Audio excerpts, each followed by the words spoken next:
सकर्मक क्रिया और अकर्मक क्रिया में अंतर। सकर्मक क्रिया कर्म है साथ जिसके, ऐसा वाक्य जिसमें कर्म दिखाई दे रहा हो।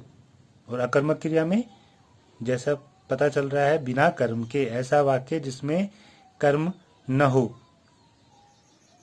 सकर्मक क्रिया में कर्म तो साथ में है और कर्ता क्रिया दोनों जरूरी हैं और कर्म तो बेहद जरूरी है। ये तीनों की तीनों जो है किसी वाक्य में होने चाहिए। अगर ये तीनों हैं तो सकर्मक क्रिया है। अकर्मक क्रिया का वाक्य कैसे पहचानेंगे? उसमें कर्ता भी होगा, क्रिया भी होगी, लेकिन कर्म नहीं होगा। सकर्मक क्रिया में जो महत्वपूर्ण बात है जिससे हम किसी वाक्य में ये अंतर कर पाते हैं कि यह सकर्मक है या अकर्मक, कैसे कि किसी वाक्य में कर्ता द्वारा कोई दूसरी वस्तु, पदार्थ या सेवा प्रभावित हो, जरूर हो कर्ता द्वारा, तभी वो सकर्मक क्रिया का वाक्य कहलाएगा। और अकर्मक क्रिया में कर्ता के कार्य से किसी पर कोई प्रभाव नहीं पड़ता। ये इन दोनों सकर्मक क्रिया और अकर्मक क्रिया में जो है एक अंतर, बड़ा अंतर है, वो हम इससे महसूस कर सकते हैं। अब हम उदाहरण के साथ इसको देखेंगे। सकर्मक क्रिया में नेहा से साइकिल गिर गई। देखिए, कर्ता द्वारा किसी दूसरी वस्तु या पदार्थ या सेवा प्रभावित हुई है। इधर हम अकर्मक में देखें, मनोहर दौड़ता है, तो मनोहर दौड़ रहा है लेकिन उसके दौड़ने से किसी दूसरे पर कोई प्रभाव नहीं पड़ रहा है। वो एक और उदाहरण देखते हैं। पहले इसको समझ लेते हैं कि क्या है कि नेहा से साइकिल गिर गई। नेहा कर्ता है, गिरना क्रिया हुई और साइकिल कर्म।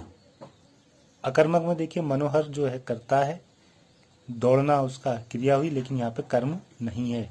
ये अंतर हम साफ महसूस कर सकते हैं सकर्मक और अकर्मक में। यहाँ अकर्मक में दौड़ने से किसी दूसरे पर कोई प्रभाव नहीं पड़ा है।